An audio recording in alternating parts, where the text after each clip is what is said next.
here we are. We're back for Cloud Yelling with UpsetTugboat38. Gonna yell at a few clouds today. The metaphorical kind, because we're gonna be looking at news articles and complaining about them. Right, so, how's everybody doing? There's nobody there. Okay.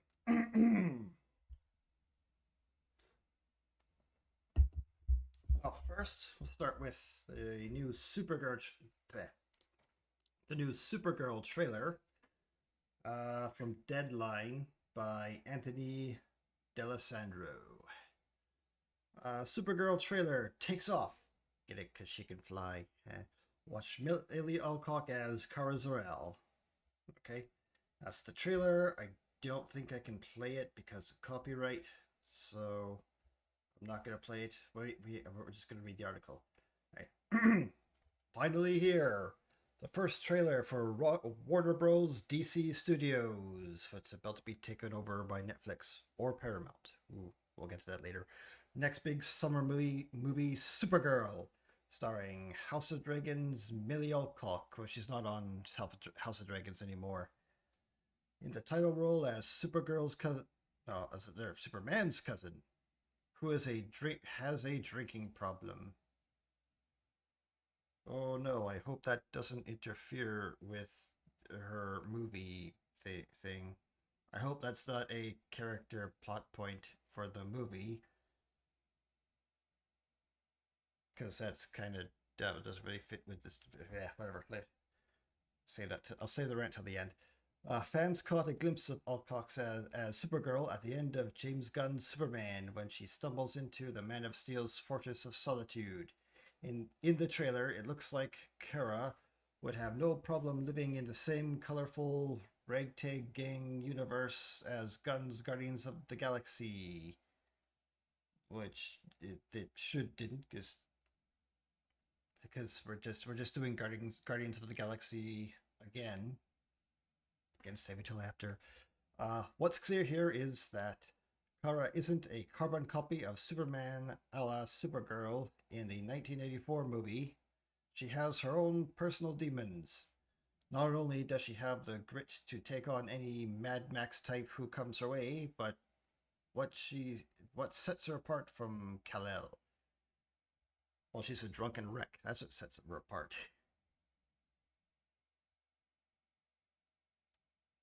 Yeah, Superman's kind of got his life together. Although that wasn't a very good movie either, but eh. He sees the good in everyone, and I see the truth. Ooh, how emo. She emphasizes in the trailer here. So Superman's dog, Crypto, is along for the adventure. Oh, great. The part of the movie everybody loved, right? Everyone loved that dog, right? The dog that did nothing and didn't really have a place in that movie. But don't worry, it's back. For some reason. Because James Gunn likes his dog. That's supposed to be his dog. Yeah. Movie directed by Craig Gillespie. Craig Gillespie is based on the Tom King's 2022 comic. Oh, that's not a good sign already. Comics haven't been good in a very long time. Yeah. Book series Supergirl, The Woman of Tomorrow, which Liquis Evely illustrated. Oh, thanks. I really need to know who illustrated that. And Anna Noguria adapted the comic book for the big screen. In the comic, Supergirl and young alien girl Knoll travel across the galaxy to... Wait, is this a spoiler? Did you put a spoiler in your article? I don't know if I should read that. Wait, I guess I already saw it. Well, I guess too late. Okay, I guess if you don't want Spoilers. Well, I don't want spoilers. I don't want to read that. I don't want to get spoiled. Yeah, you know what? If you're really interested, you can read the rest. I'm not going to read it out loud. So I'll just give you a minute. I'll just give you like a few seconds. All right, minutes up. I guess check out the first look photos here. Well, we'll do it in a second. And that's, I have to search for the article. Okay. What are the photos? I think photos are okay to look at, right? Yep.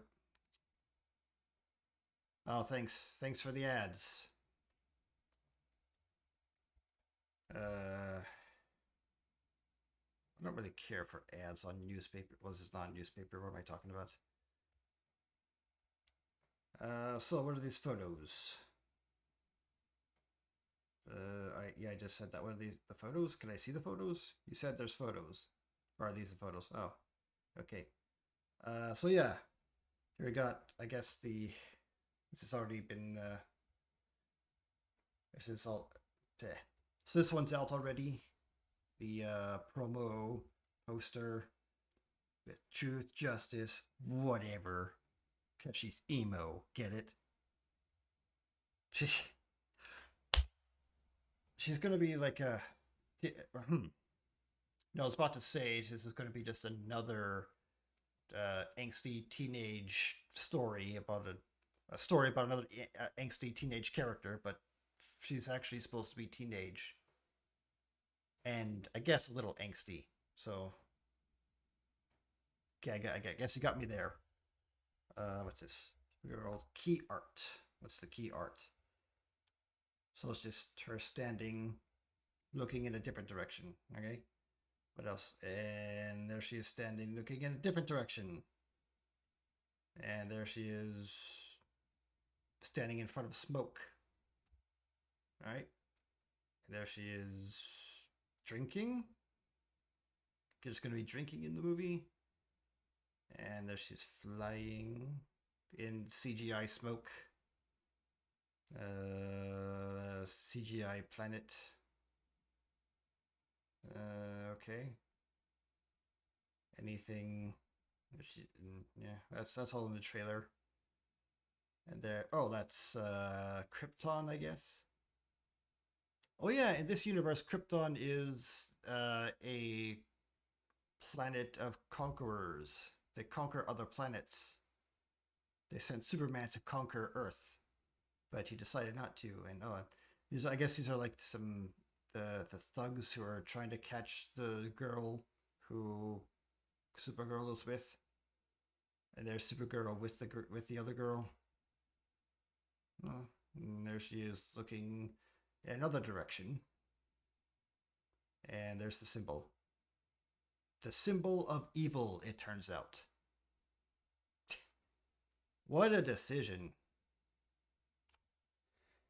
That whole movie was kind of a fiasco. But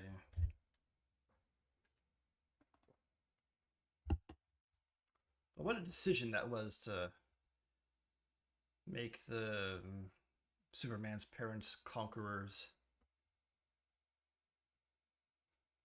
And that's it for that. Well, I don't know, or I guess, are you all eager for the new Supergirl movie? Well, it's not going to be directed by James Gunn, so maybe there's a glimmer of hope. Maybe.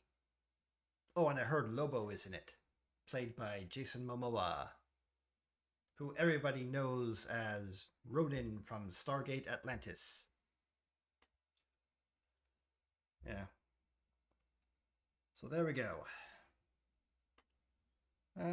What do I think? I think, well, it's gonna be a movie. Yeah. I don't think it's gonna be great. I hope it's not gonna be. I hope it's not terrible.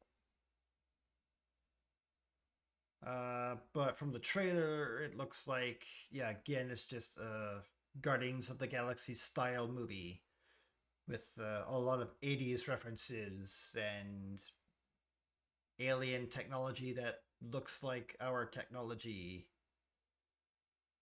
And I bet the story's probably going to be nonsensical.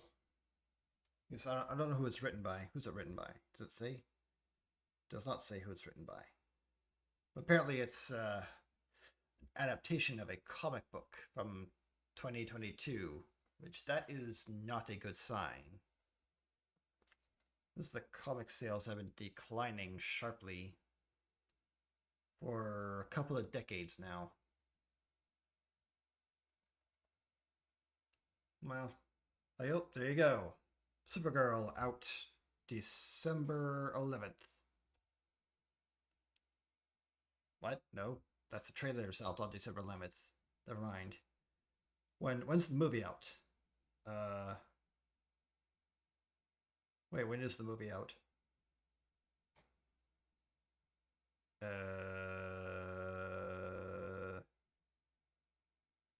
Whatever. Look for it in your theaters eventually. Okay. There we go. Next one. SNL. I thought I saw SNL somewhere. What's going on with SNL? Whatever. All right. Next. Oh, you know what? Let's do this first. Fallout Season 2. Episode release date schedule.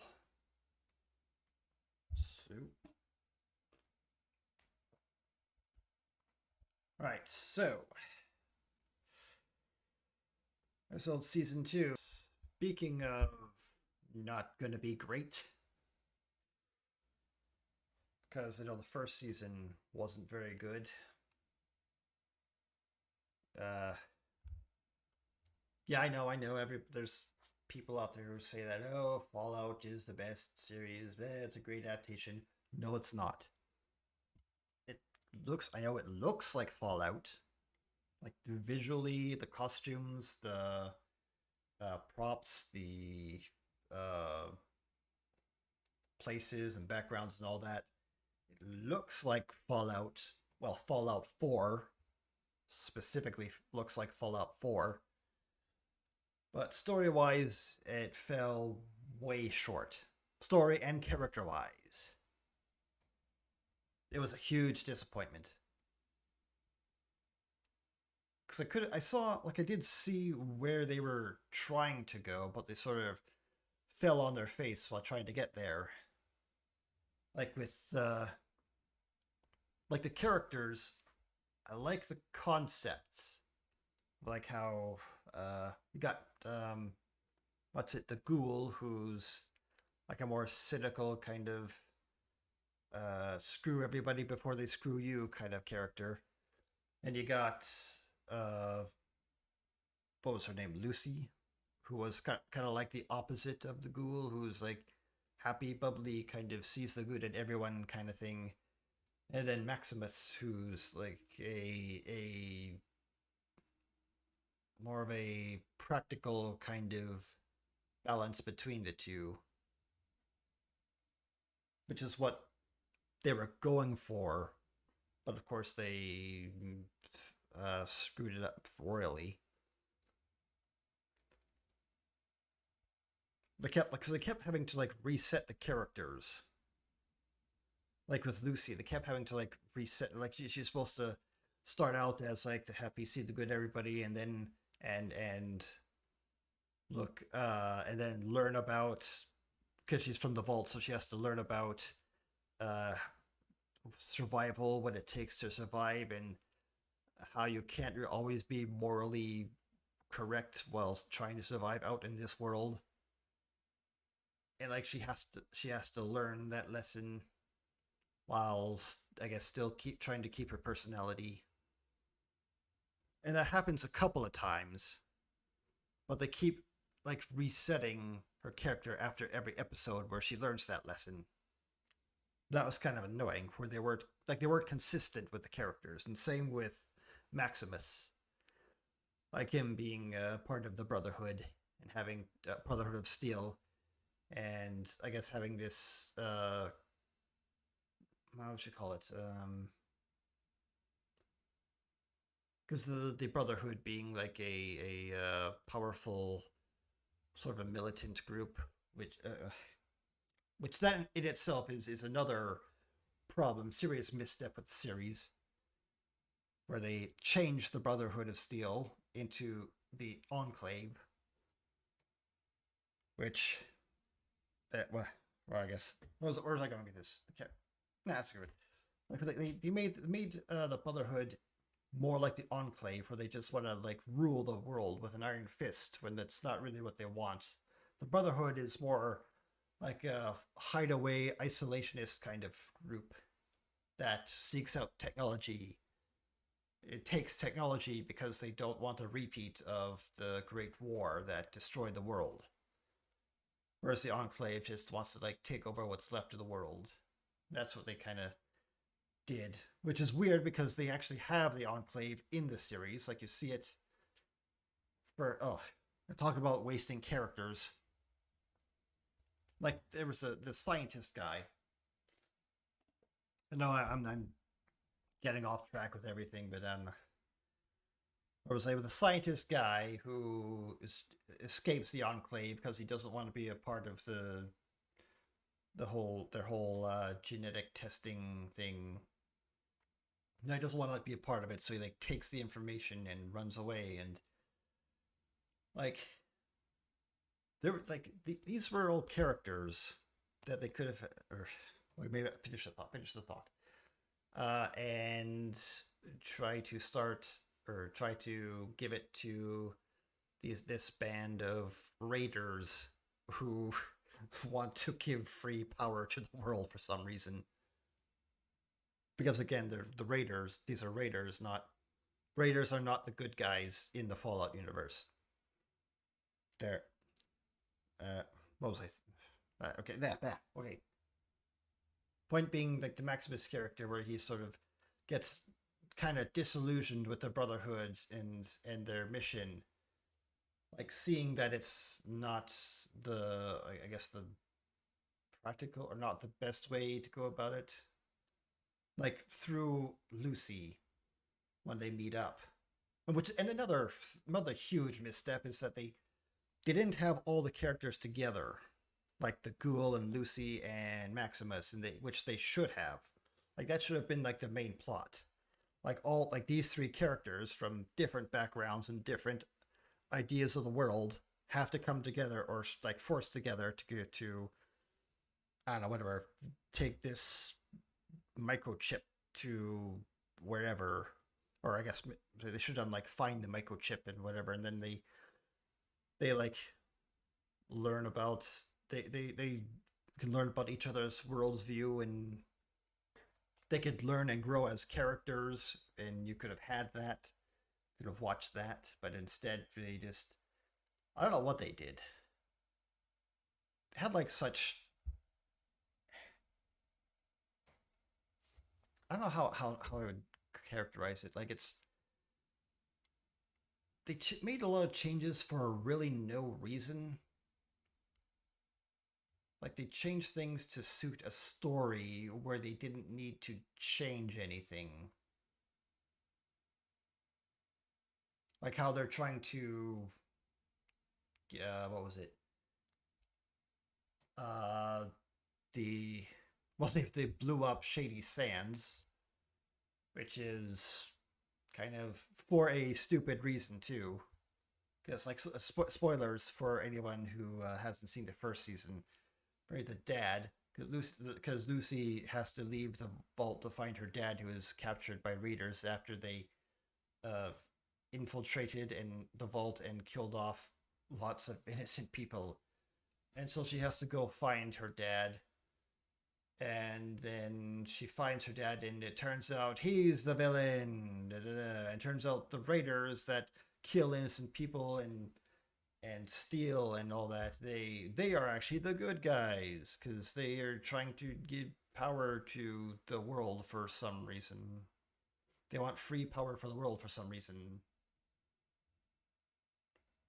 Oh, and if you didn't maybe if you didn't see it, like the leader of the raiders, so some I guess there were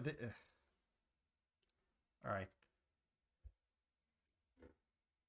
Another, I guess, another side tangent. They do this thing where they have they show you like scenes from the future part and then scenes from the past part, like with the ghoul. Like they show him before he was a ghoul and his life before being the ghoul, and there's sort of like flip flops between the two every episode. And turns out Voltec was the one who set off the nukes for some reason.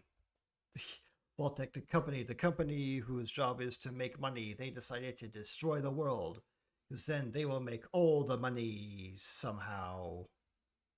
But anyway, the leader of the raider, is uh in the past as well, and she's like part of some uh cult thing, and then she creates an infinite energy machine and says, no, Voltec would never allow this to exist, so we have to wait until the future before we can use it, or something. And so there she is in the future. Uh, and also during the in the future, she is she has a girlfriend who was the wife of the evil father, and it turns out it was the evil father who blew up Shady Sands because he was mad his wife left him for this other lady. So he had to blow up Shady Sands somehow for some reason. Like it's not clearly explained, and it's not clearly explained as in where he got the nuke to blow it up, and also it's for a very stupid reason. And then what happens was that the raiders the lead raider's girlfriend turned into a ghoul, and there she is sitting next to her, all ghoulified, like not like a walking talking kind of ghoul. It's like half rotted, stuck to a chair, can't speak or think or anything, in constant pain forever, just there, stuck to a chair. And the raider leader of the raiders is like, uh, and is just like keeping her there. But and the and but the show is telling you this is a good thing. This is a wholesome thing, that she's keeping her there in constant pain, in a sort of living death. Because like the ghouls, they aren't dead. They're not undead. They are like living people whose flesh has rotted. Oh, and the good. Well, again, another side tangent is what they did with the ghouls was dumb. But no, I finish this point first. And so, like the show expects you to think that, oh no, she's actually a good guy because she killed hundreds of innocent people and the is keeping her girlfriend alive in a state of living death, of eternal pain. And what's my point? The show's bad, is my point. Like, it's written badly. And the worst part is that like I can see what they were going for, but they didn't get it there, which is the most annoying thing. So I think the worst thing about like any kind of series or movie is wasted potential. It's like where like you see what they might be doing with it, or what they're trying to do or tell you with the story, but then they can't actually get it there, and they like they're trying to make some people seem like a good guy who was misunderstood, or a misunderstood bad guy and stuff, but they still do terrible things. And like even the heroes, the people who are supposed to be the heroes, do really terrible things, but you're supposed to just ignore it for the sake of the movie or show. But the one, okay, I will say the one good thing or one good part in the show, what they should have done, it was the kind of tone and stuff that they should have kept up with for the whole series was that scene on the bridge, if you remember, or if you've seen it, where it's Lucy and Maximus that like he lost his power armor, and they're like making their way somewhere, I forget where, and they come to a bridge, and on the other side of the bridge is this other couple, and it's sort of like a tense moment because these are people like you don't know what they want, you don't know what their intent is, and so they like they're like saying to each other like, hey, do you got a gun? And like Maximus is like, no, do you have a gun? And they're like, no, but Maximus actually has a gun, but he's hiding it. And Lucy sees it and goes like, what are you doing? You shouldn't hide a gun, we can trust these people. And Maximus is like, no, you can't really trust people. And then they start to like pass each other, and then suddenly the other couple pulls out a gun and tries to shoot him, but Maximus shoots them first, and Lucy's like, oh, I thought I could trust them and stuff. And well, I'm not really explaining it very well. If you, I guess, you watch it, you know what I mean. If you have watched it, you would know what I mean. Like that's really what they should have done more of in the show. Anyway, what was I talking about? Fallout Season 2 episode release date schedule. Yeah, it's also why I'm not really excited for the second season, because now this is being set in New Vegas, where they're going to be changing more of the lore for dumb reasons. And like there's like doing the whole well, I guess anyway, I didn't finish this point about Vault-Tec being the ones who set off the apocalypse. Uh, they did it because they would do it because it would get them more money somehow. Like when all the world is dead and there's no more money, that somehow gets them more money. Yeah. Which again in but in I guess the Fallout game lore is that nobody really knows who set off the nukes first. Like there was this conflict with between China and the US, and it was escalating to nuclear war. And the main idea was that they don't know who shot off the nukes first, because that's not really the point. But anyway, that's for that. Where was I? So Fallout 2 season premiere is December 17th. Ooh, that's coming up quick. And in a big change from season 1, episodes will be released weekly instead of all at once. Prime Video has now published the full release schedule for Fallout Season 2, so you can plan and prepare for all 8 episodes. Kind of like what they used to do before streaming became so big. Back in the olden days, when they had this thing called TV, and on the TV you had to put this thing called cable. And what cable does, it shows you TV shows, but it doesn't show you it on demand. It like plays it at certain time, and if you catch it, you catch it. But if you miss it, too bad. Yeah, you kids don't know how good you have it. Ugh. Stupid clouds.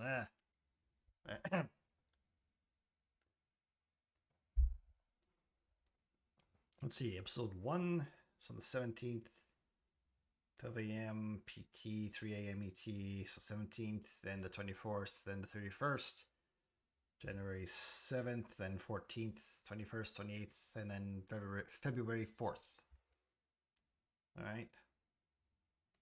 We used to have like 24 episodes per season too, back in the olden days.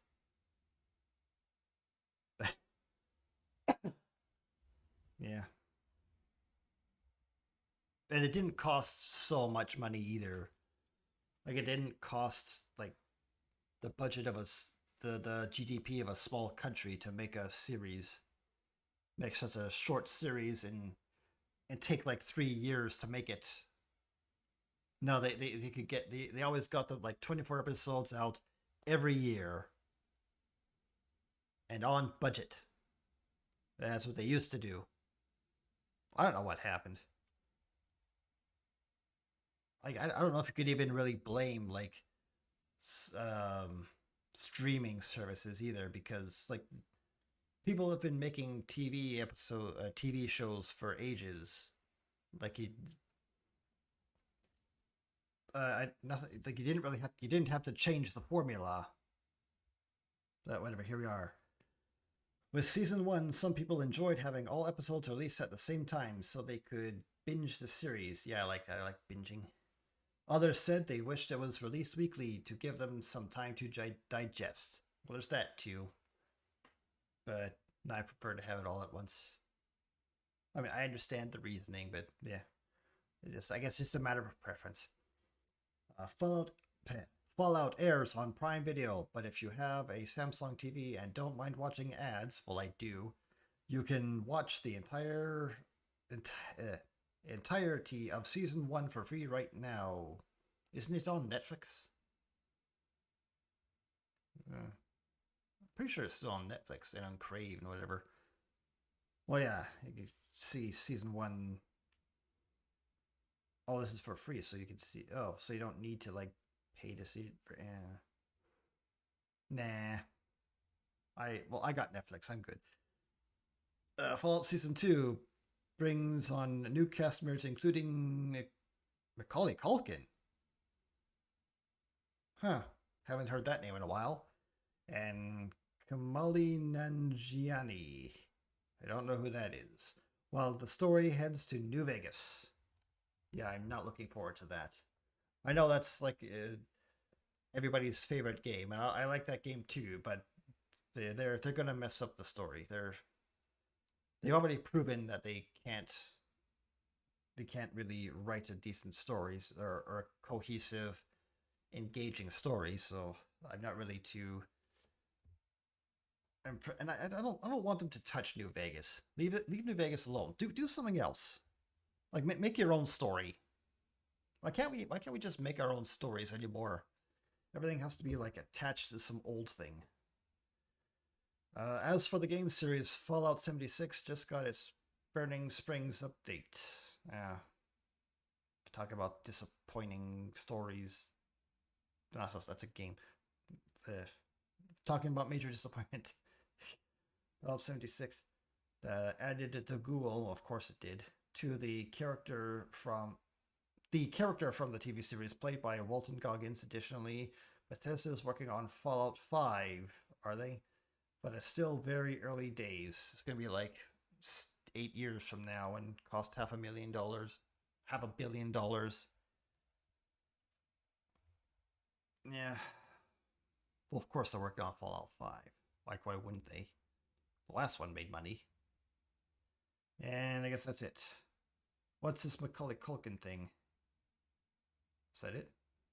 Season 3 plans to start shooting in... Oh, so Season 3. So they're also doing Season 2 and 3. I guess it was that popular. Like it really was that popular. Because I guess people don't really care about story and character nowadays. But I can't sing the second Fallout has...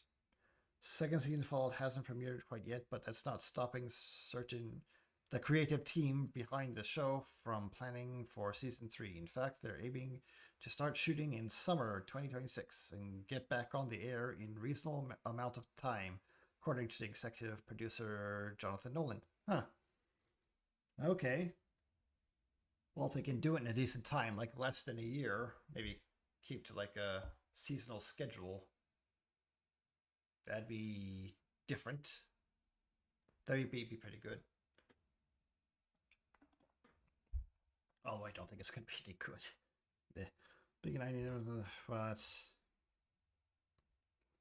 that's what. Well, that's too long. I want to know what's this Macaulay Culkin thing. Fallout Season 2.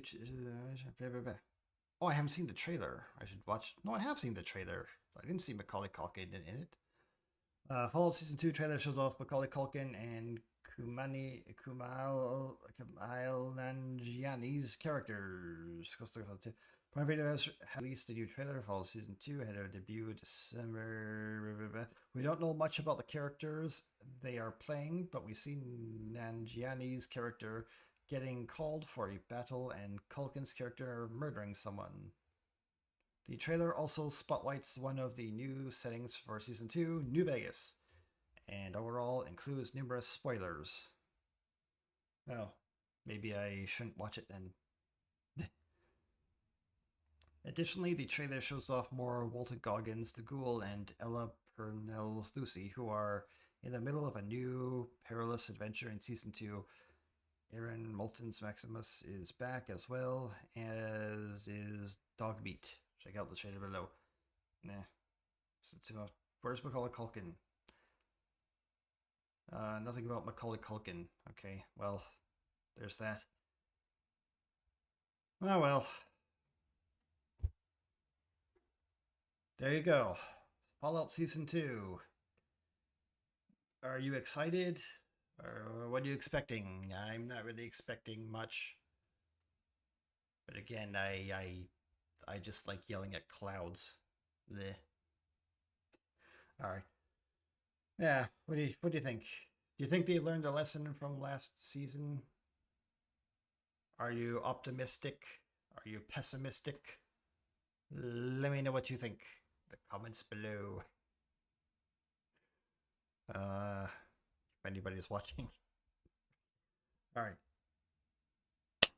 Next. Come on, next. Next. Come on. All right. I did this already. Where are we? Here we go. Here's something I'm semi-excited for. Yes. Hold on. Okay, there we go. Alright, so here's something I am semi-excited for. The announcement of the Star Wars Fate of the Old Republic, revealed with first trailer exclusive interview. Again, I don't think I can show the trailer because it's copyrighted. But yeah, Fate of the Old Republic. So I guess it's a sequel to the Knights of the Old Republic, which had a sequel game, which was just the Star Wars: The Old Republic, it is a MMO, which is massively multiplayer online game.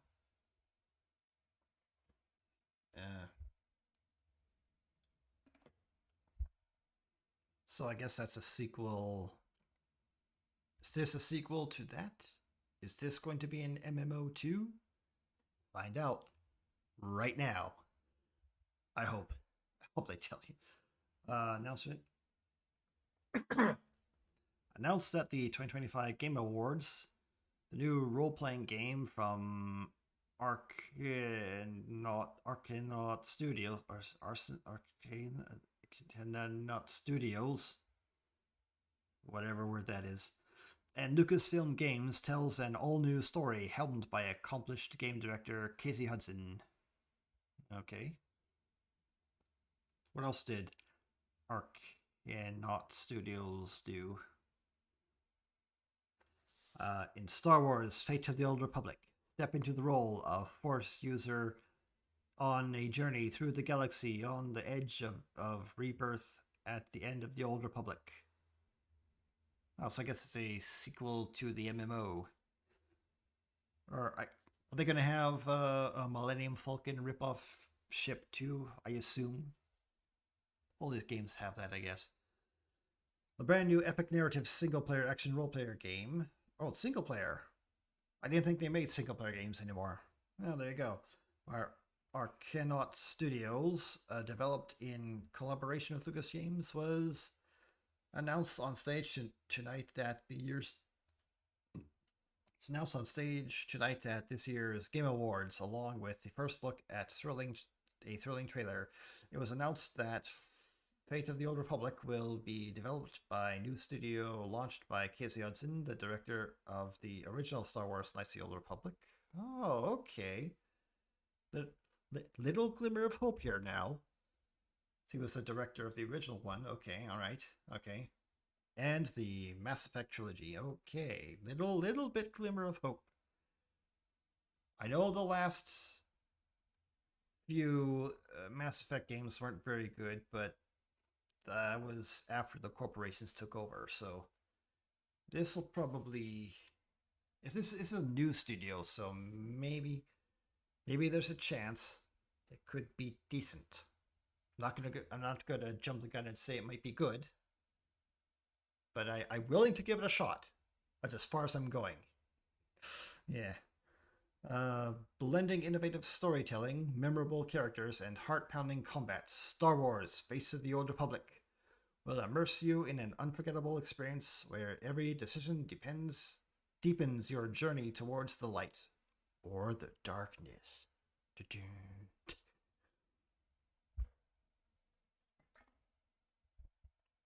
In the exclusive first interview on the forthcoming title, Hudson and VP and GM of Lucasfilm Games, Douglas Riley, sat down with StarWars.com to talk about the story's history of KOTOR and tease what we can expect from the new collaboration. Okay. You had my curiosity. Now you have my interest. When we developed the original KOTOR, we wanted to create a definitive Star Wars experience, crafting an adventure that consisted of all the things we dreamed of doing as Star Wars fans. Hudson says, now, 25 years later, after we started work on the game, our aspirations are equally ambitious. Fate of the Old Republic represents an opportunity to explore a contemporary version of a definitive Star Wars experience using state-of-the-art technology and game design and an all-new story crafted specifically to deliver on the combination of player agency and immersion in Star Wars that was at the heart of KOTOR. Okay, what do they mean by contemporary vision? I'm a little worried about that phrase. Contemporary stuff has not been very good. Creative clarity and a shared vision. After directing the original and beloved game, Hudson was eager to return to the galaxy, creating a new expression in the tradition of KOTOR, which has released in 2003. Star Wars has been an ever-present force in my life. Force, get it? Get it? Force, because Star Wars. From the time I saw the first movie in 1977 and throughout my career, where it's been a consistent source of inspiration, Hudson says. It's hard to describe how exciting it was to be able to work in the Star Wars galaxy, contributing to its incredible legacy. Period. We had so much fun working on Star Wars Knights of the Old Republic, and it was one of the defining experiences of my career. It was a pretty good game, yeah. It's a pretty good achievement of a game, too. It's quite different from most other games at the time. Hudson remained in contract with Lucasfilm in the more than 20 years since.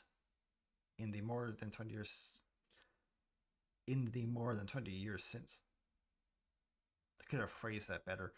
Hoping to get the chance to collaborate again. But use Grammarly. Grammarly is I think that's an AI tool, but try it. That might help. But a project like this is huge. Is a hooked on phonics. That might work for me. I should check that out. But a project like this is huge commitment for everyone involved. So it took the right conditions to get everything to line up, he notes. This year, Hudson co-founder Arcanaut Studios, and the stars began to align. Original.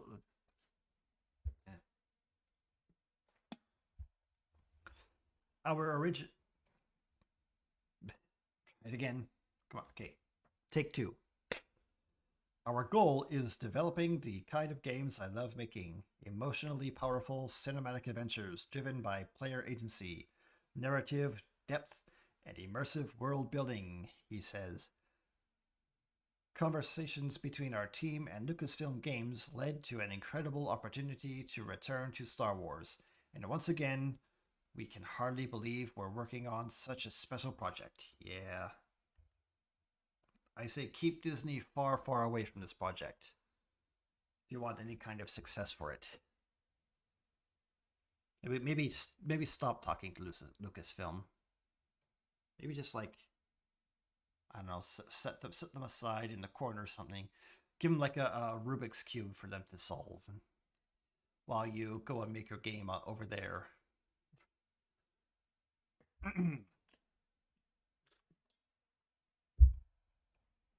Still in the early stages of development and creation, Fate of the Old Republic benefits from decades of creative experience across the collaborative partnership. I've always strived to lead very focused projects with creative clarity and alignment among the team, and a crispy, organized production plan, Hudson says. That's ultimately what makes it possible to deliver a game that meets high expectations. But consistently achieving that with large and ambitious projects, with ever-increasing demands on scope and complexity, not really, but has been a lifelong journey of learning and improvement and personal obsession of mine. Well, good for you, I guess. As the director, Hudson partners with his team as well as Lucasfilm Games to bring that clear vision to life. I guess it's going to be like a new team, like not the same team from FOTOR, but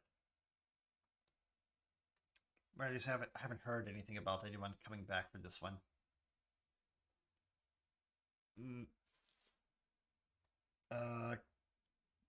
Life. Great ideas come from all parts of the team, he says. So my job is to gather and shape a cohesive vision that the entire team contributes to, ensuring that everyone shares the vision that understands their part in creating it. It's critical to the success of a project. Yeah? And his newest chapter in Star Wars gaming history will touch on what Hudson sees as the fundamental pillars of the franchise, such as innovative storytelling, memorable characters, challenging gameplay, and immersive agency in Star Wars Galaxy. Well, they're all got a lot of pretty words, but I don't know, I'm thinking Lucasfilm and Disney will want to get their grubby hands all over it. I don't want them. I don't want them like sticking Grogu in it or something, or I don't know, making a. I don't know what they do nowadays. The references to old characters, like having HK-47 in there, like sticking him in there, even though it doesn't make sense. Which I bet they're gonna do. Infinite stories to tell. Lucasfilm Games was eager to tell a new story in an era with lots of possibilities. Star Wars past is a vast open canvas for creators to explore without having to navigate storytelling touchstones from other media. So you say, but again, this is Disney Star Wars. They want you to shove references and old stuff into everything nowadays, whether it makes sense or not. There are quite literally, I said already. Riley was especially excited to partner with Hudson, giving his depth of knowledge into both Star Wars storytelling and RPG game creation. We have been keenly aware of our fans, have been waiting to revisit this player fantasy, Riley says, to create a new RPG that lives up to the devotion was something that we have had to be very careful with. Casey's expertise in crafting deep, long-term storytelling and building immersive, choice-driven worlds is second to none, and we are fortunate to have the game director of one of the most beloved Star Wars games of all time returning to Galaxy Far, Far Away. They're really trying to hit hard that deep storytelling thing. Makes me think that they're not actually going to have it. Like they're just going to tell you it's there, but not actually be there. It's, I think it sounds like they're really nervous. Like they don't really know or understand what those words mean. They just keep saying them over and over again because they know they're buzzwords that people will attach to. Yeah. It blows me away to think that we were part of something that's made such a lasting impression, Hudson adds.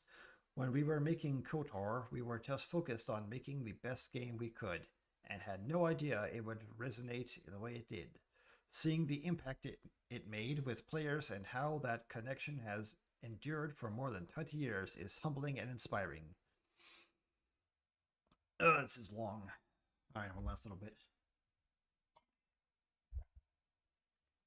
Although the team is mum on the details of the story they're planning, it's because they don't have a story yet. Usually when they say in early development, that means they don't have anything. Fate of the Old Republic will introduce new characters for an all-new story. We're still early in development, with many challenges ahead, Hudson says. I'm grateful to have enjoyed the support of KOTOR fans for many years, and I look forward to embarking upon this journey together, sharing more of what we were doing as soon as we can. Oh, isn't that nice? So yeah, I want to believe them. I really do. Because I really liked Knights of the Old Republic. And I like Star Wars. But I just think nowadays they just don't really have the talent for it anymore. Yeah, they talk a big game, but I don't think they're really up to it. Yeah, we got a director, like one director from the original game, but is that really going to be enough? Like he's going to have to fight with a whole bunch of middle managers and executives and stuff. And they're always going to win, of course, because they're the executives. They have the money. I want to believe. I want this to be a good game, but the part of me that can the part of me that can recognize patterns is telling me that it won't be, but I want it to be. I want a good Star Wars game. They just won't let us have it. Anyway, what do you think? Let me know what do you think it's going to be any good? Do you think they're going to actually put the effort in to make this a good game, a good fun game for all to enjoy, or I don't know, just let me know your thoughts. Okay.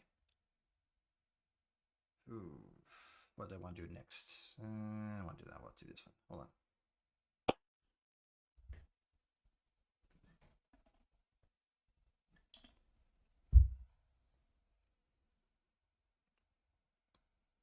There. Diablo 4. Oh. Talk about a disappointing movie. Mission Impossible. Yeah. Not a very good movie. Way too long. The action scenes were too long, and well, this is not a review of Mission Impossible. I should have done a review of Mission Impossible. I don't know why I didn't. Okay, here we go. Go away, ad. Not paying for your ad blocker.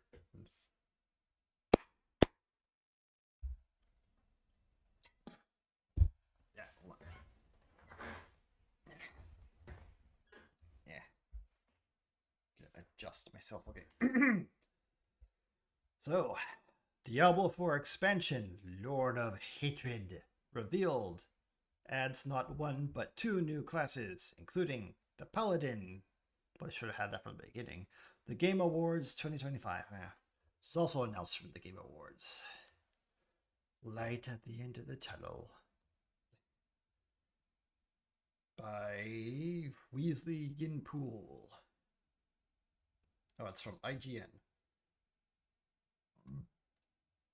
Excuse me.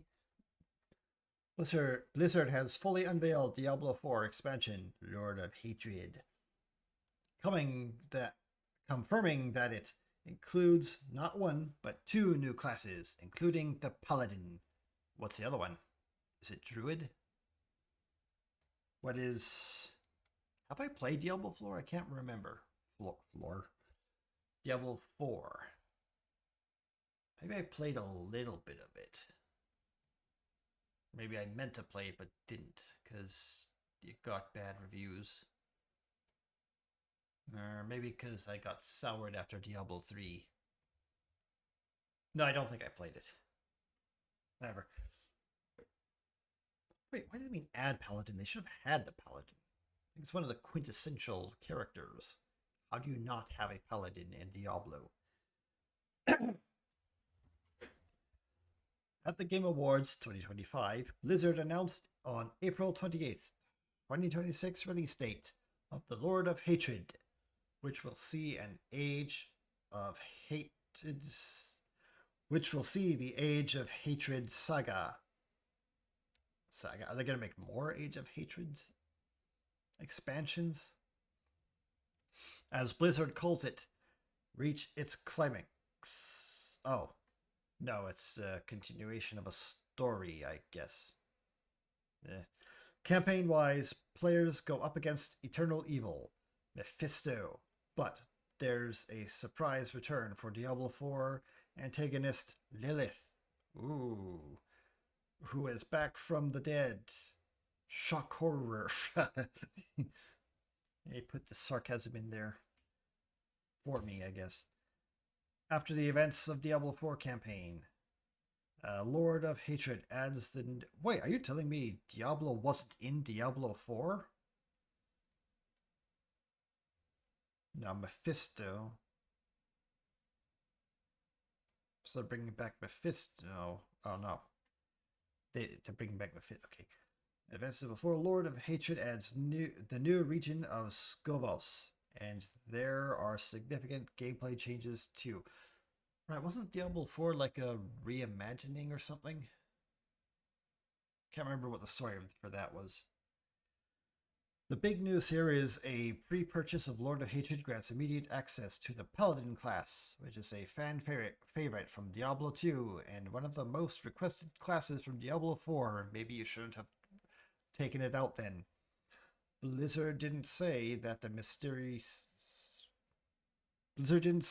the mystery second class is. I'm guessing Druid. That's or is it Necromancer? I don't. Did they have Necromancer in 4? Because that's also a very what do you call it? It's too late at night. Popular. It's a very popular class.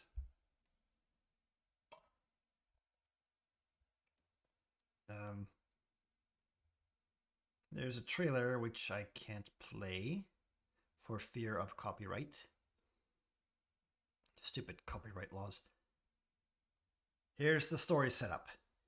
In the aftermath of Vessel of Hatred, this next chapter drives players toward their final stand against Mephisto, whose deception and spreading influence threatens to twist Sanctuary into a world consumed by malice. As evil Hell's Legion surge and the ancient pools of creation draw Mephisto ever closer, the fate of humanity hangs by a thread. Oh. To stop him, why is it always by a thread?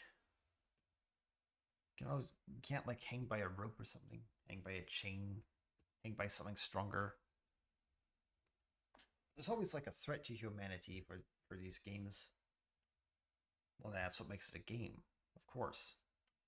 Yeah, but it's always like the same thing. It's always like a threat of humanity. You have to like be more creative about it. Well, no, it's like a time-honored thing. Like it, I don't know why you would want to change that. Like, there's really no point. Well, yeah, just think like get creative. You know, find something. Maybe all humanity doesn't need to be under threat of extinction. Maybe like, no, what else? Whatever. The paladin. Oh wait, did I forget this time? And allies running out. The Wanderer is in desperate race to stop Mephisto before hatred reshapes the world forever. The paladin, as you'd expect, the paladin, as you expect, revolves around hammer and shield gameplay, and smites enemies with holy light power. The mystery second class looms on the dark horizon, Blizzard said, adding, its power undeniable, its rival poised to reshape the battlefield when Lord of Hatred launches in April. Or is it going to be a new class altogether, maybe? Maybe if they want to try something new. Where else? Need more water. Skovos is an ancestral birthplace of the first civilization and the former home of Lilith and Inaris. It stands as Sanctuary's oldest and most storied region, now ruled by the Oracle and the Amazon Queen. This never-before-seen in-game land blends volcanic coasts, storm-lashed forests, and waterlogged ruins, steep in forgotten lore. Yeah, because we've never seen that before. The expansion also reworked the skill trees to introduce new class-specific variants and expanded level caps, offering fresh build craft and strategic depth across all 8 classes. There's a new loot filter system to help you target desired gear more efficiently. Crafting is enhanced with the return of the Heraldric Cube. The new talisman unlocks powerful set bonuses, expanding late-game customization. Veteran players will be keen to know about the overhauled endgame, which you can tap into once you finish the campaign. War plans let players craft their own endgame progression path, selecting favored activities and layering strategic modifiers as they push towards high-value rewards. The Echoing Hatred stands as the Age of Hatred's ultimate test, a relentless gauntlet of demonic hordes designed to challenge even the strongest builds. Meanwhile, for something completely different, the expansion adds fishing. Oh, look at that.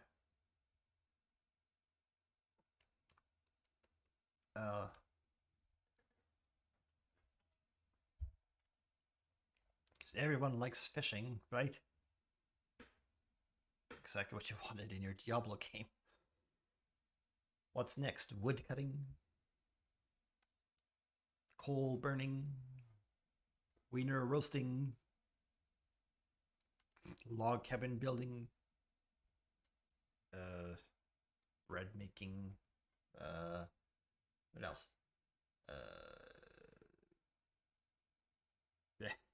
Lord of Hatred includes the full Vessel of Hatred expansion, which players can access instantly via pre-purchase. Players who pre-purchase gain early access to the Paladin class, 1 extra stash tab, 2 more character slots, and 3 World of Warcraft decor items. Gotta get that World of Warcraft ding in there, I guess. Be sure to check out everything announced at the Game Awards 2025 for more, as well as the winners list in full. Alright. Yeah, so, Diablo 4 expansion. Finally bringing back Paladins. I don't know, maybe I'll give that a try. I haven't played Diablo 4, so I don't know, I'm willing to give it a go. If it's on sale and I can get it off Steam, maybe. And if I don't have to, well, I guess I need a Battle.net account, don't I? Yeah, I need like an account in like 3 different, what do you call them? You like an account in 3 different browsers just to play the game. Oh, there you go. You guys excited about it? Is Diablo 4 any good? Find out on April 28th, 2026.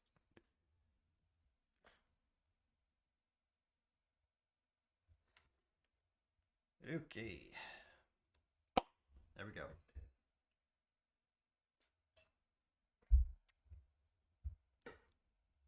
And I did, yeah. Okay. Yes, I also have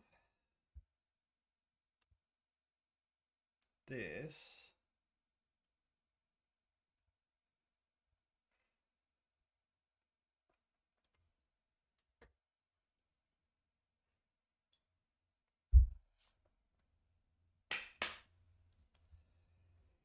All right, so I guess an update from last week. Paramount makes hostile bid for Warner Bros. Discovery. Ooh, trying to sweep out Warner Bros. From Netflix. But they're trying to trip Netflix to so they can get to Warner Bros. Yeah. The offer to shareholders comes days after Warner Bros. Agreed to sell its streaming and studio businesses to Netflix. So wait, can they do that then? Can they still make a bid when the bidding is over? Like it's a hostile bid. It's not a polite bid. It's a hostile one. It's one like I guess after the auction is over, but one guy sticks around and like charges way front and like shoves people out of his way. He's like, I bid more than that guy. Like, but the auction's over. Like, shut up! Smacks the auctioneer away and like, nah, I bid more. I am hostile.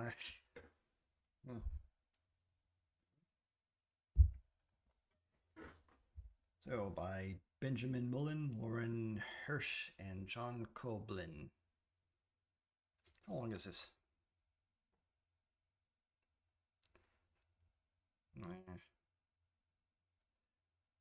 Right. I guess we'll just read enough to get the gist of it, I guess. Paramount on Monday mounted a hostile takeover bid for Warner Bros. Discovery, a brazen attempt to secure Hollywood prize snatched away by Netflix last week. Netflix announced an $83 billion deal to buy a big part of Warner Bros. Discovery on Friday in an agreement approved by the boards of both companies in the news release on Monday. Paramount went around the Warner Bros. Discovery board and straight to the shareholders with what it called a superior offer. So we're not even dealing with they're not even like, or I guess they're not even dealing with the auctioneer himself. He's like, they're dealing with the shareholders directly, which is what I just read. Offer. Paramount said it would pay $30 per share in cash, valuing the company at around $108 billion. Well, that's more than 83, including debt. Oh, they're also taking their debt. That's a big thing. It's said it was going to shareholders because of it said it was going to shareholders because the board of Warner Brothers Discovery is pursuing an inferior proposal. But that is pretty hostile, using pretty hostile language right there. That would lead to a challenging regulatory approval process. Paramount has offered to buy all of Warner Brothers Discovery, including the Warner Bros. Movie Studio, the HBO Max streaming service, and a portfolio of cable channels, including CNN. The cable channels are not part of the Netflix deal. Jeez, it's just like two vultures trying to pick at the same corpse. Yeah. I mean, not much, but like hyenas, I guess. Yeah, hyenas trying to pick at the same corpse, trying to scare each other off and take it for themselves. Would you really spend $108 billion on Netflix, or not Netflix, Warner Bros. I don't know. Do they even really just need to sell Warner Bros? Well, they don't need to. They're just trying to cash out with Warner Bros. Like I guess Zaslav is trying to cash out with Warner Bros, which is stupid because if they just like got some uh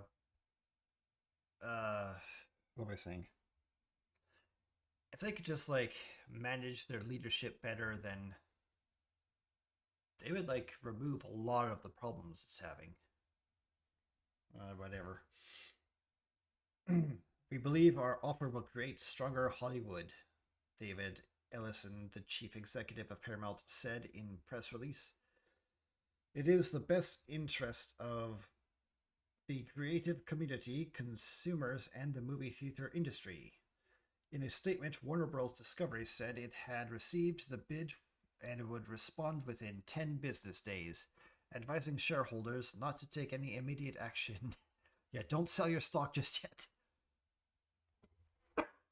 Don't devalue the stock yet. Nah, let us wait until we make our $108 billion before you try to get out of this the oncoming storm. Had action. Still, it said the hostile bid had not brought about any immediate changes. The board is not modifying its recommendation with respect to the agreement with Netflix, the statement said.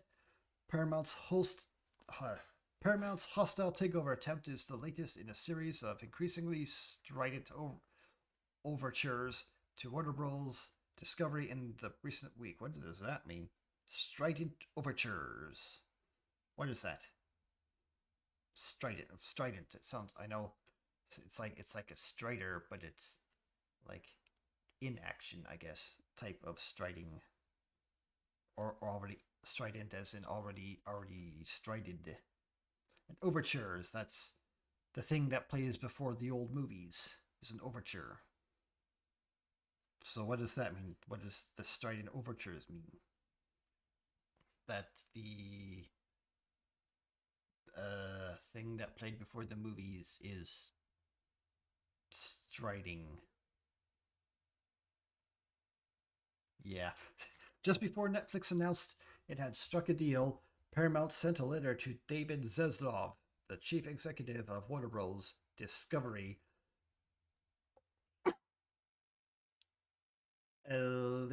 alleging that the company ran a myopic sale process that favors a single bidder. I'm sure they considered all the bids. I don't know why you would say myopic. Like, that was the best bid of the bunch. And I guess if you come in with a better deal, I guess they'll take that. If they can already, because didn't they already accept the bid? Didn't Warner Brothers already accept the bid? Can they really go back on it now?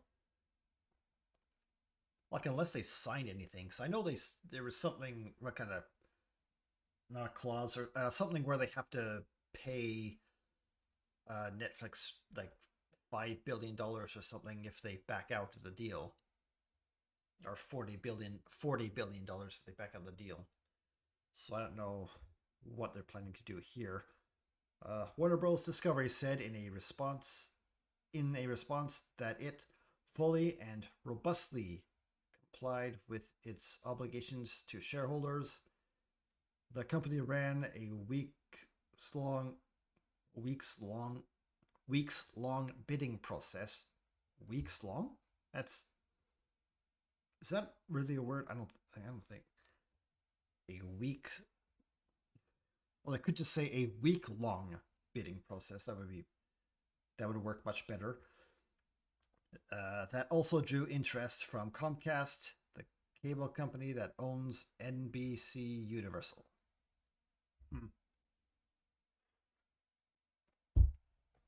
Well, yeah. I mean, yeah, it's like I said, bunch of hyenas all trying to grab the same corpse. I mean, Oh, there's more. I don't know. It was some. I don't know. Kind of lost interest in this. Well, I don't know. What if it goes to Paramount? I don't know. Do you think Paramount would be any better than Netflix? Well, again, judging by what they did to Star Trek, I don't think so. So I don't know. This sounds like a Alien versus Predator kind of situation. Whoever wins, we lose. So I don't know. What do you think?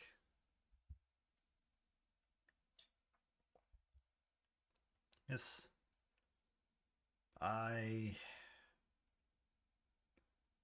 I don't know. What if I don't know? What if we made a bid? Like if we could just like get a bunch of people together, maybe everybody like contributes a few bucks. If we get like enough people together, we can maybe like get like a decent sized bid together. Then we can all own. We can finally get Batman to be public domain. Yeah, I that's why not. I don't think the public would do anything worse than what any of these huge corporations are doing to the characters right now. So yeah, why not? Let's get the whole public together to buy Warner Bros. And then make it public domain. Yeah, or just stop caring and turn the TV off, go outside, lay on the grass, smell the air, look at the sky, and just yell at those stupid clouds.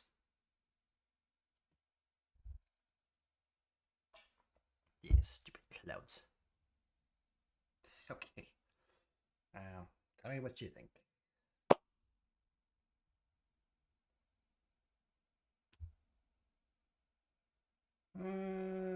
Oh, there's something that might be interesting.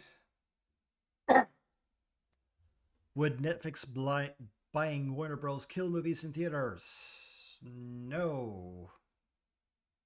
That's not killing movies in theaters. Horrible mismanagement of movie industry is what kills theaters. Where are we?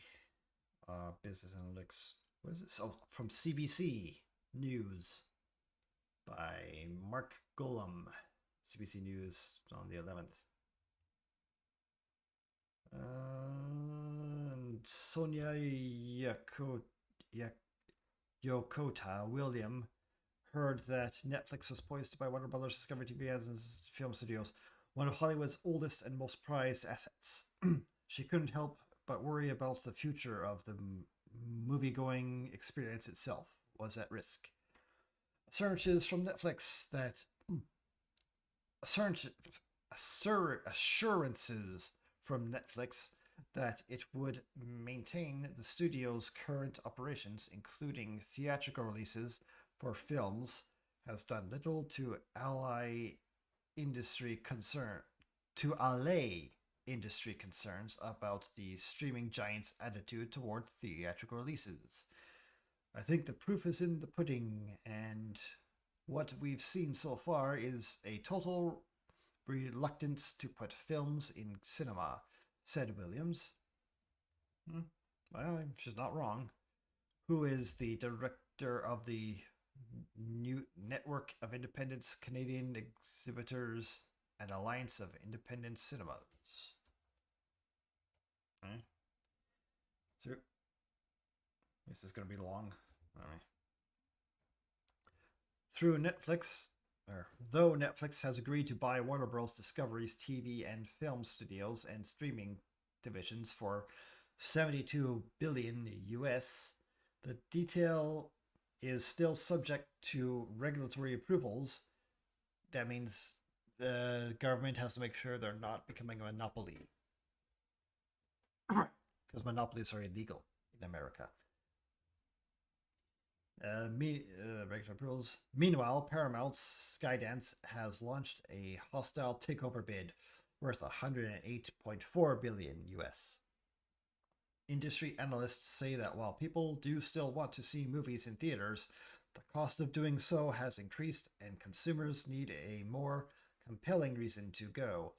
Some analysts suggest that theater companies and studios haven't done enough to market their product as a relatively inexpensive experience. I guess haven't done enough or market their product.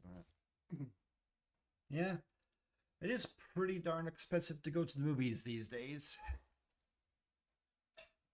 And not just with the tickets. Like the food and stuff. It's also horrendously expensive. And you're not allowed to bring in your own food.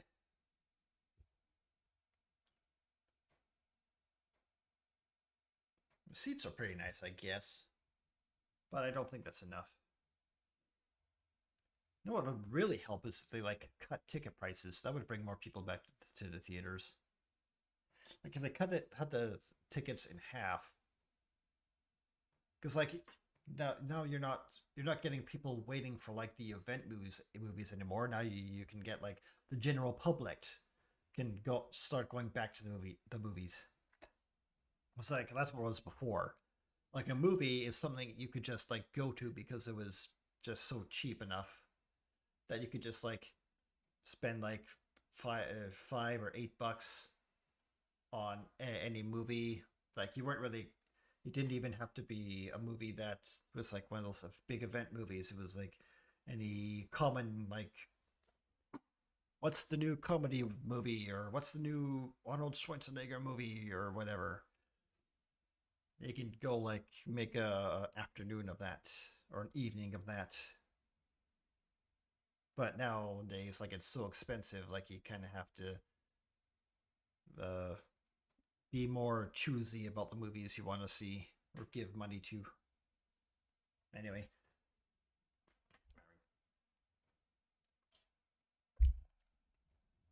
unprecedented threat. Netflix's takeover bid poses an unprecedented threat to the global exhibition business, said Michael O'Leary, president and CEO of Cinema United, a trade organization that represents more than 31,000 movie screens in the US and Canada. Netflix business model does not support showing movies in theaters, he said. I guess. Like movies nowadays are made more like TV series, sort of just scrunched together. The deal would risk removing 25% of the annual domestic box office if films that are traditionally given a robust theatrical release by Warner Bros. Disappear from the theaters, he said. In 2024, the estimated domestic box office was around 8.7 billion, down from 9 billion in 2023, according to the media analytics company ComScore. O'Leary slammed what he called Netflix's token theatrical releases of a handful of films, which he says is mostly done to ensure they receive Oscar consideration. Guillermo del Toro's Frankenstein, for example, was given a limited theatrical release for 3 weekends starting in October 17th before it was available on stream to Netflix on November 7th. Yeah, that's another thing. They're taking the movies out of the theater way too early.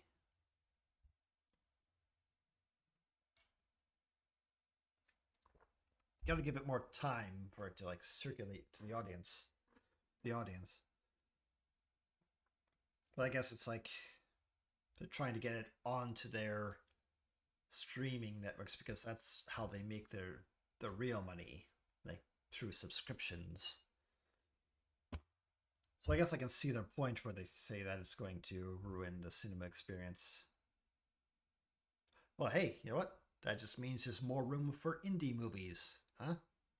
Huh? Okay, I lost my place here. Where are we?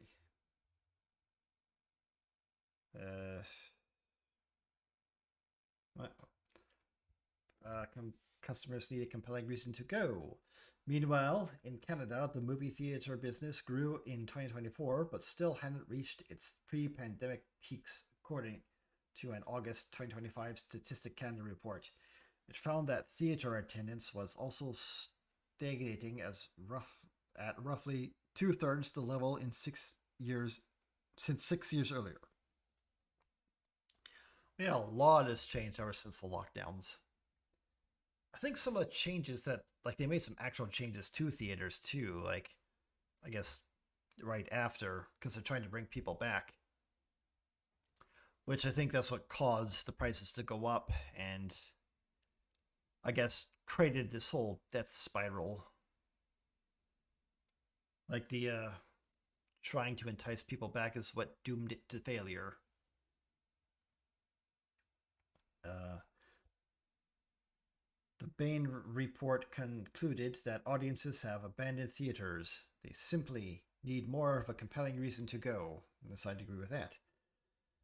That includes the industry reframing itself as a premium experience, and that seeing a movie in theaters should be considered an event, a destination, an experience, and is far more affordable than a ticket to a Taylor Swift concert. I don't think you need to make it a premium experience, because that's what's adding to the cost. I think maybe you should make it like a casual experience, so like people will just casually go see a movie, which is I think more what you need. Like you need to draw in all the audience, not just like the cinephile audience. You need like the group of kids who have nothing better to do tonight. Like just you need to draw them in with like I don't know, yeah, just make some dumb comedy movie. And if it's cheap enough, they'll just go just for like the entertainment. Yeah, I guess I said already. I don't think trying to make it a premium experience is what you should be focusing on. Theaters can deliver on this promise via premium auditoriums, service, and personalization that can't be replaced at home, the report said. Nah, I don't think you should really overcomplicate the issue.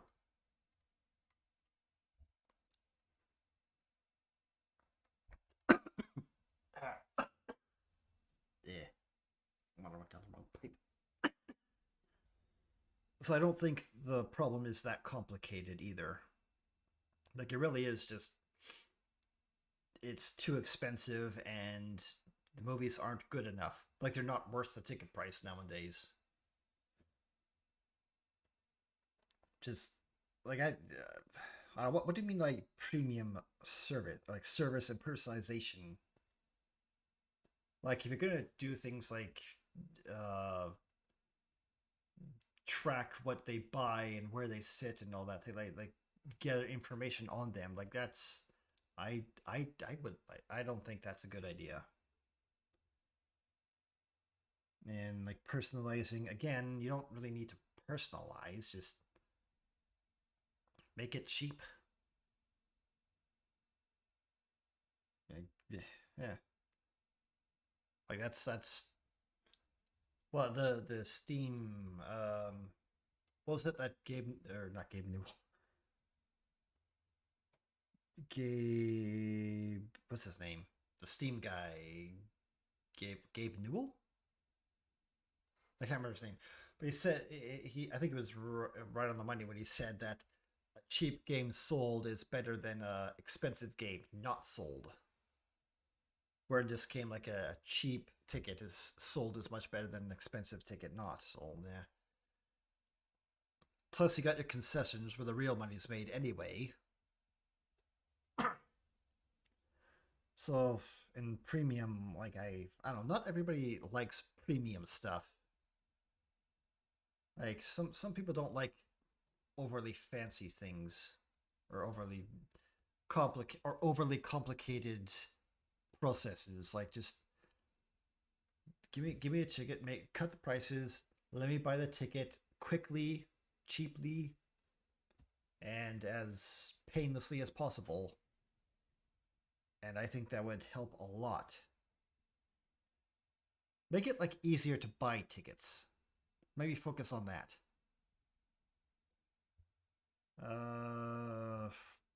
This is the last paragraph. It's not the moviegoers don't want to go, because you see they certainly do when there's content that they really want to see, she said. William, with the network of independent Canadian exhibitors, pointed to the theatrical box office success of Barbie and Oppenheimer, known collectively as Barbenheimer, as both were released on the same day in 2023, as proof that the audiences are still hungry to see movies in theaters. Yes, that is true.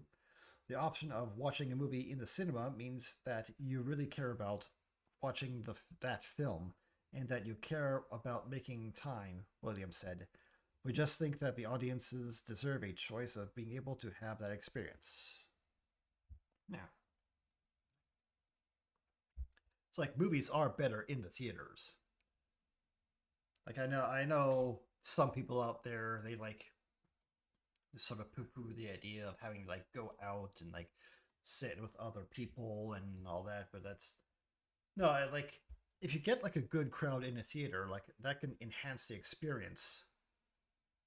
Like I remember with while watching the Avengers for the first time, like having like a huge audience that like laughs at the jokes, gasps at the thrills and all that, like along with you, that kind of helps sort of enhances the experience. Plus, you have that big screen and the surround sound. You can't really replicate a theater in your home. And yeah, maybe there's like a few annoyances here and there, but like ultimately, I think it's a much better experience.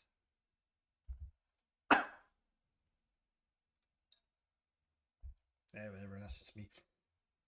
What do you think? Do you guys think? Do you guys like the theater? What do you think about this? Okay. And I guess we're at time already, but this is going to be my backup. I may as well do this one anyway. We'll just go. How long is it? I guess it's not bad. Let's just yeah, sure. This is going to be like my if I was under time, I was just going to be my backup. But let's do it anyway. Godzilla minus zero markets. There we go again, not reading properly. Godzilla minus zero marks next chapter for Toho's Monster Saga. Ooh. If you remember, this is going to be a sequel to Godzilla minus one, which came out 23, I think. Or is it 20? Yeah, 23. Toho officially revealed the title of its next Godzilla feature, Godzilla minus 0.0. Why 0.0? Wait a second. Minus 0.0. Does it have to be like a 0.0 to get the minus in? Because I know like 0 is just 0. There's no plus or minus for 0. If it's 0.0, can you put a minus? Math experts answer that question in great detail. Also show your work. Godzilla minus zero. The announcement was made at the annual Godzilla Fest in Tokyo and confirmed via Toho's official X account. That's Twitter for all the old folks. The film will once again be written, directed, and supervised by VFX by Yamazaki Takashi, with VFX work by Shirogumi and production handled by Toho Studios and Robot. And a robot? Is that Toho Studios and Robot? Or Robot Studio? Robot? Wait, is Robot a studio? No, it's Bad Robot. But, whatever. The same team behind 2023's Godzilla. Or I guess it's just, the company's just called Robot. In Japan, I assume. Right.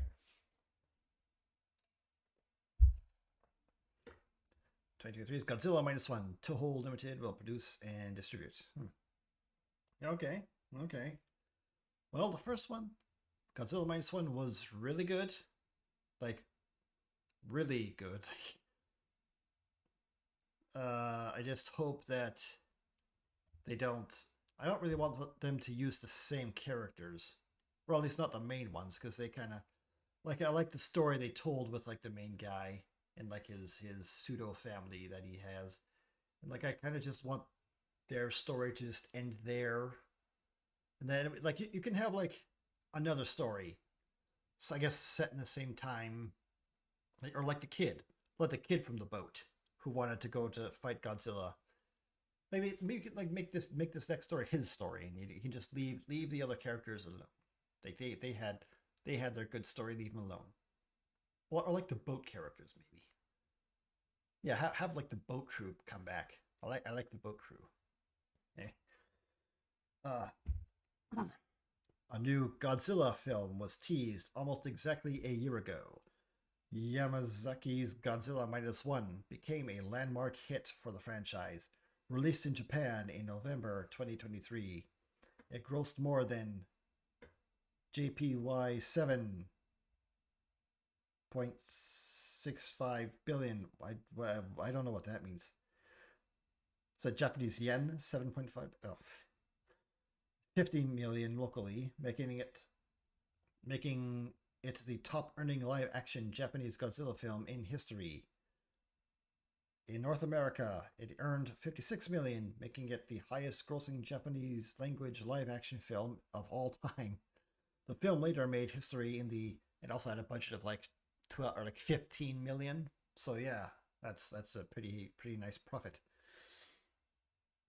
The film later made history in the 96th Academy Awards, where it won the Oscar for Best Visual Effects. The first Godzilla film ever nominated for an Academy Award, and the first Japanese feature to win in that category. Very nice.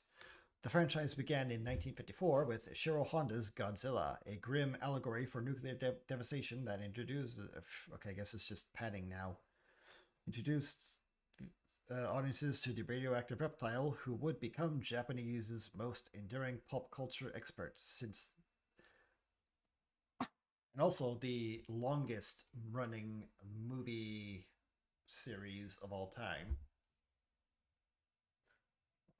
Or I guess one of. Toei's produced 33 live-action Godzilla films across multiple eras: the Showa, Heisei, Millennium, and now Reiwa. Reiwa? Is that the new emperor? It's like the ages, they were like named after the emperor of the time.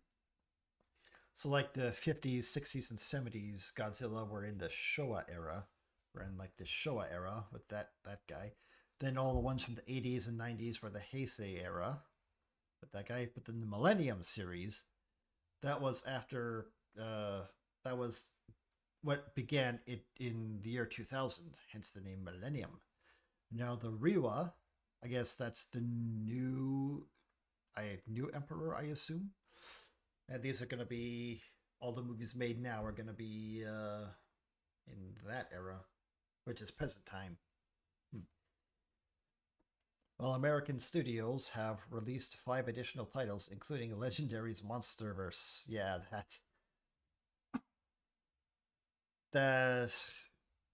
they are very American movies. Let's just say that.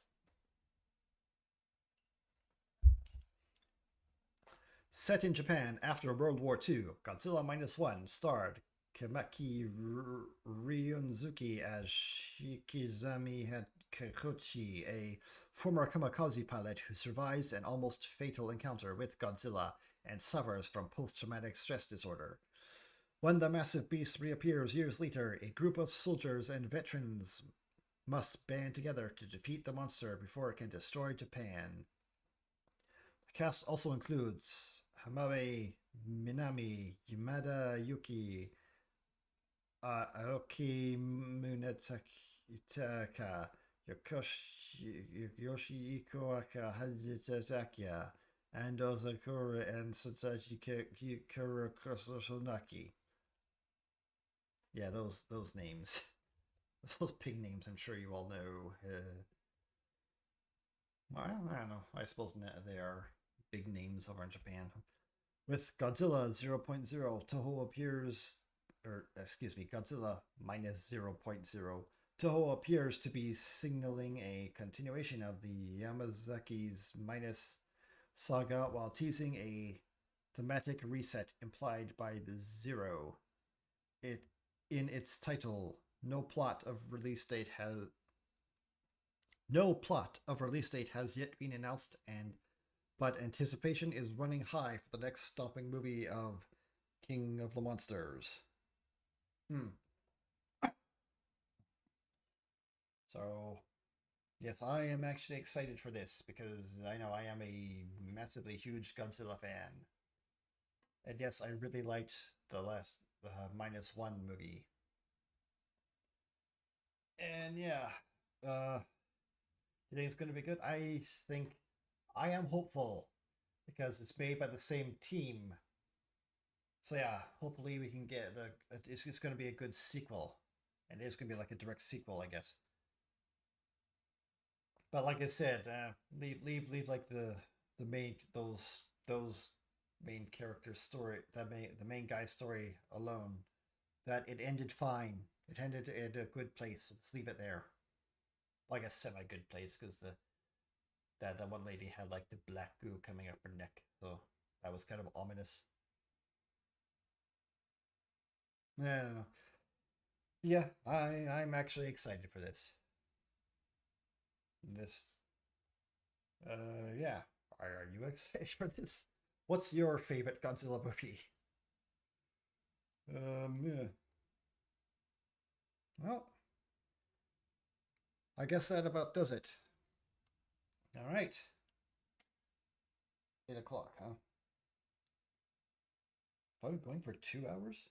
Or just 1.5? Well, all right then. That about the. Well, thank you all for joining me. Uh, that's all I have for today, or for this week.